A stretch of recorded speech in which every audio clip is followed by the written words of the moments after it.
said that she gave birth to somebody like me, tormented.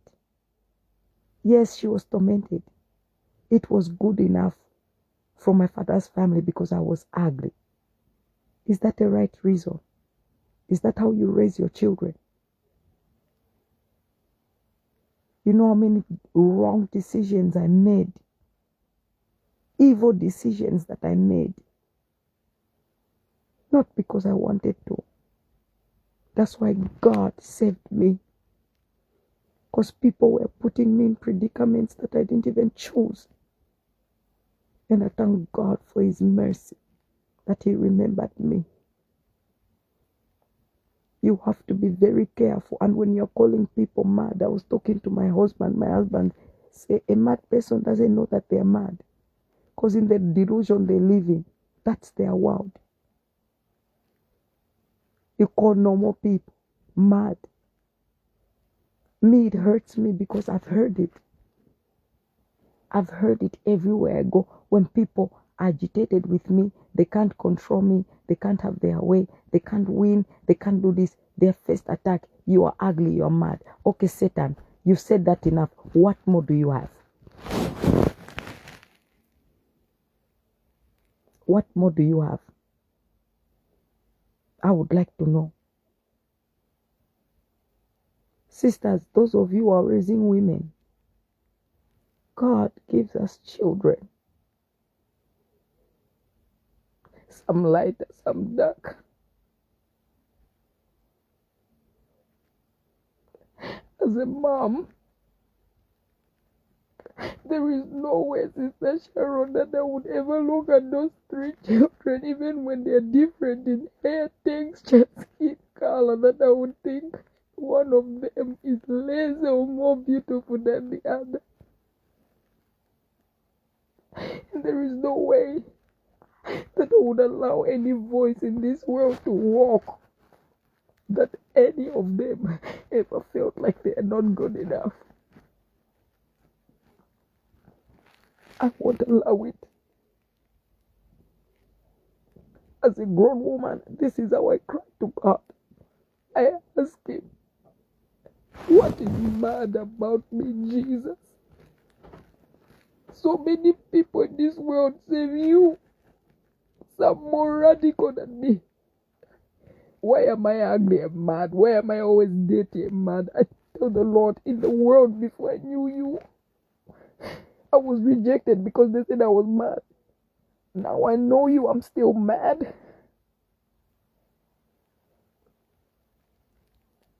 You people can break me like the way I've been broken already. And all of you can, especially the ones that have the guts to say, God allowed you to go through this. You think God, you know how many times I almost took my own life.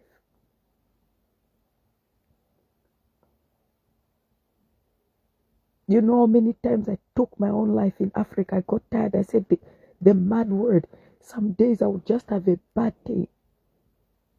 You get in the house, you are in class at school, even teachers. Mrs. Chikua, may your soul rest in peace. You did everything out of ignorance. God forgive you. Even teachers, they felt comfortable to look me and tell me, you are ugly and you are mad. I believed that. And I walked with it from the age of 10 until I met Papa Rockefeller. I believed I was ugly and I believed that I was mad. So I would actually tell people, myself, that I am ugly and mad. I would put it in a way that somebody would laugh and think, okay, but only somebody who goes deep would think that's not right to say that about yourself. Because when you hear something too long, Sister Sharon, you actually think it's it's right. And when you're a teenager, you're in your own mother and father's house. You know me, I couldn't cry like the way I'm crying right now. And that's why I hate to cry, because they say I have an ugly cry.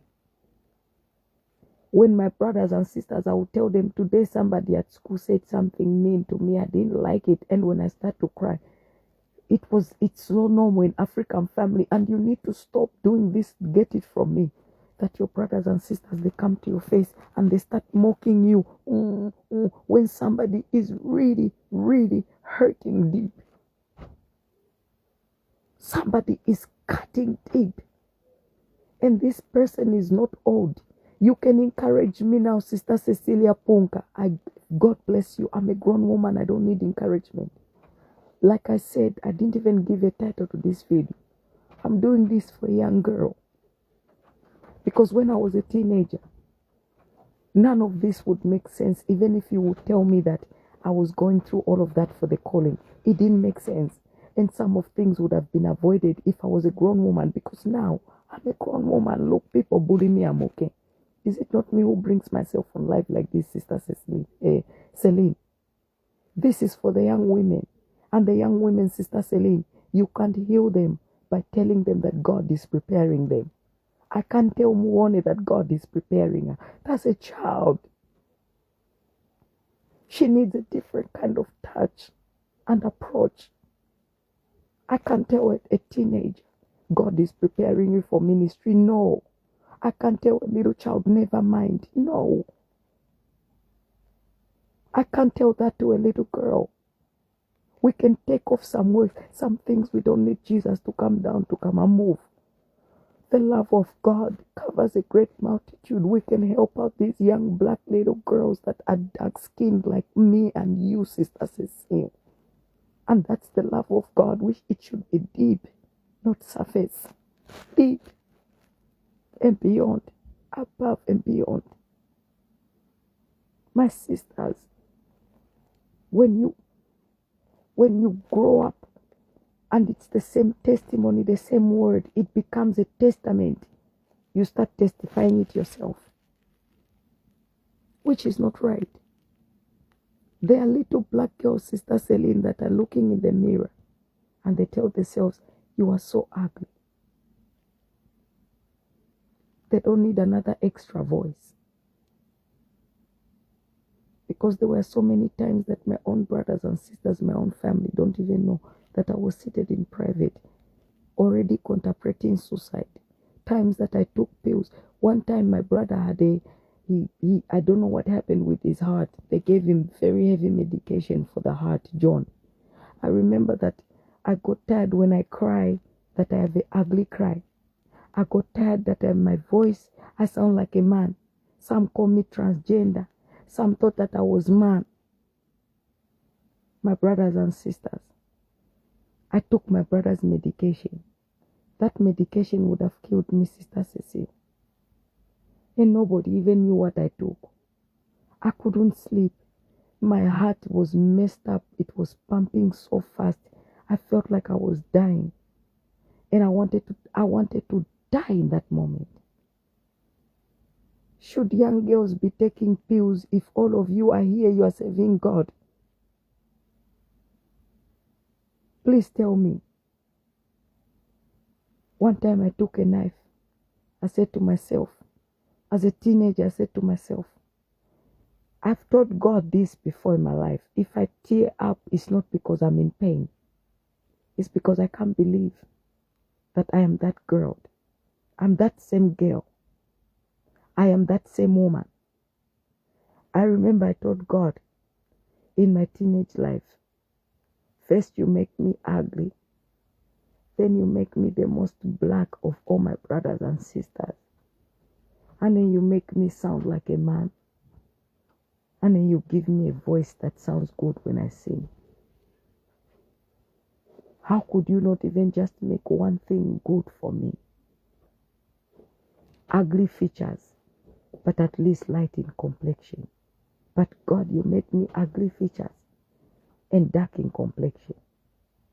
That when I wear makeup or I try to dress up, before anybody can tell me I look beautiful, all my friends, they laugh at me. The boys, I am the last one they pick on the line and the list. And even if a boy is nice to me, it has to be in private, because if his friends know about it, they will laugh at him. He's with the chiniga, the blackie. I spoke those words to God. And I told him I was tired and I'm going to kill myself. God has stopped me from killing myself so many times. There were so many times I went into depression. Those words that people say, the teacher, the neighbor, the anybody, where you make a mistake, you are a child, you are just growing, you don't even know anything.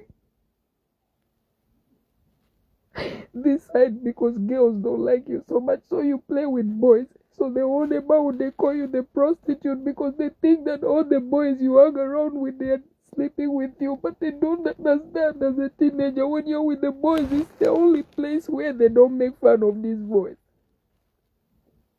That's how that teenager felt. And I had to deal with it. Sometimes I would be walking at the end of the neighborhood by myself, depressed. These voices are just going this, that. I was losing it. I would have weeks and months where I just checked out. I was not there. The pain was too much. And now as a grown woman, for those of you who think I'm not healed, a person who is not healed cannot speak about their pain. If you don't know what healing is going through what you went through and be able to heal somebody else. I'm not doing this for grown women. I'm doing this for children. Because you see me as a grown woman who has 3 children.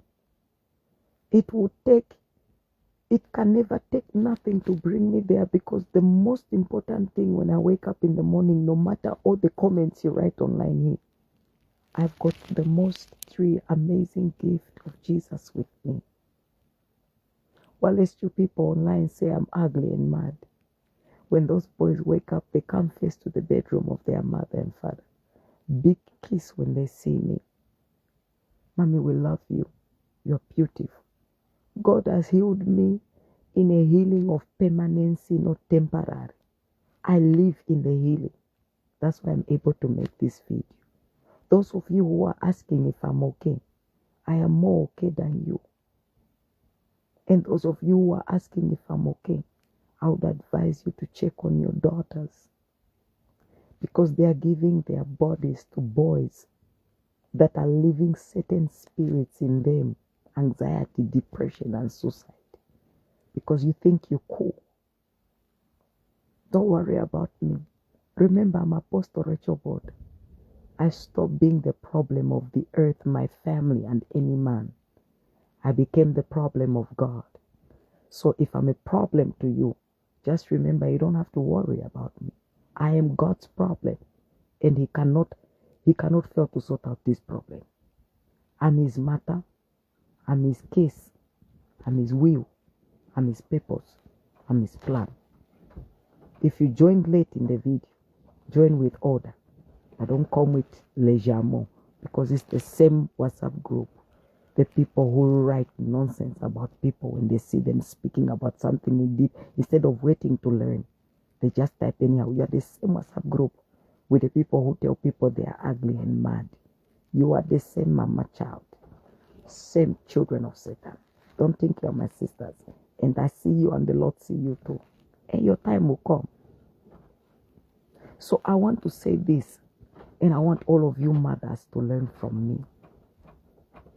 When those girls grow up, blessed are you if she's going to have a forgiving heart like I have, because God has called her to save. Because if you don't have a forgiving heart, you can't save.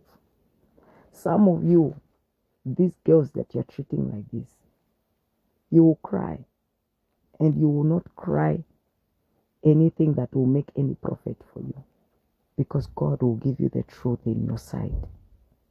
Are you treating that black girl like me right? Are you stopping the bullying when her own brothers and sisters are laughing at her? Not just at her, to every child in your home. Are your women doing that before you worry about me, a whole grown woman? Are you doing that, sister? Are you checking up on this child that they have made feel different? Because they do grow. And because they have been made to feel less, they are the ones who are going to be abroad and doing greater things. Those are the rewards. As much as my testimony don't make sense to some of you are telling me, just carry the go. That's why I'm seated here and you're seated there.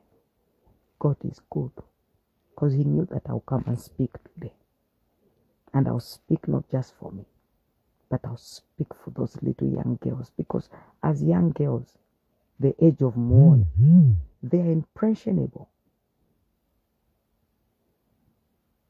You can tell them you are fearfully and wonderfully made. At 15 years, they don't believe that. At 15 years, they don't believe that, my sisters. If they don't get affection and love from you, a grown man is going to come. He's going to tell them, oh, I love you. She's going to believe. She's going to believe. Is that what you want? The first affirmation of love and kindness should come from our home. And I'm sorry, in African homes, some of us are strong in character. Some of us are strong in wickedness. Some of us do not have compassion. Some of us don't care how we speak to our sisters. If a stranger can tell your sister she's mad and she sounds like a man, why should that come from you? Why? Why do you think they are getting pregnant early? A girl that doesn't hear you are fearfully and wonderfully made, you are loved and you are good enough. I've been there. Your friends bring a loser of a boy. At 15 years, you want to impress. Most of the girls who are called ugly ducklings, they are virgins and they could remain virgins. The only time they break their virginity is not even for the right man or marriage. God have mercy and is not proud. He's not even happy. They break their virginity for a boy because of peer pressure. Girls that are not loved at home, they succumb to peer pressure at school. They want to get the same market as their friends. And boys are also not trained right. This is not just to girls. Because I was friends with boys. But boys should be trained right too. Because it's out of the mouth of the boys. The boys are taught exactly what beauty standard is in Africa. From the age of 10, a boy will tell you. She will choose a woman with big nyash, black skin. Before she choose a woman with black skin, no nyash. He will choose somebody light skin, I mean. This is how we are raising them. So they start in school. I've got 3 sons. At that age in school, if you, the parents, don't deal with this demon, it will kill your child for you. And what God has not destined for my child to pass through, why should men allow my child to go through it? Who are men? Even me. Who are men? Dust they came from, dust they go back to. Who are men? God did not allow everything. Things are happening because the devil is a liar. And I want to be a woman who is going to raise my children in the love of God. So I protect those children. Which means I also protect words that come against me. If you call me mad and you think I cursed you when I send fire, and then some people are saying, feel sorry for her children. Well, I'm a grown woman now. I don't feel sorry for that woman's children who cause people mad and ugly and make me feel the way I feel. I don't. You know why I don't have sorry for that woman's children? Because that woman does not have sorry for the future children that will come out of that innocent little girl. Sister Sharon, am I wrong? Should I care about the woman who has the children of the woman who is going to come and kill Sabira and Abira here with wicked words? I love my nieces. You think I would be okay if I see somebody cursing the children of Sharon, telling them things that are not right, breaking their self-esteem? Did God create us with low self-esteem? Lie. You make us have self-esteem. We kill each other's self-esteem. Because when God created us, the first time I looked in the mirror, I never thought I was ugly. It is my environment and my society that told me I was ugly and ugly and ugly. And one thing that God has proved to Africa, white men, they do not marry African women who are slave queens and light skin. They marry us, melatonin, Lupita Nyong'o type, bald head, black and looking mad and angry as the way you want to say, look me. That's the level. You want to catch white fish. You dream of white fish because you are a fool, a mumu, a hollow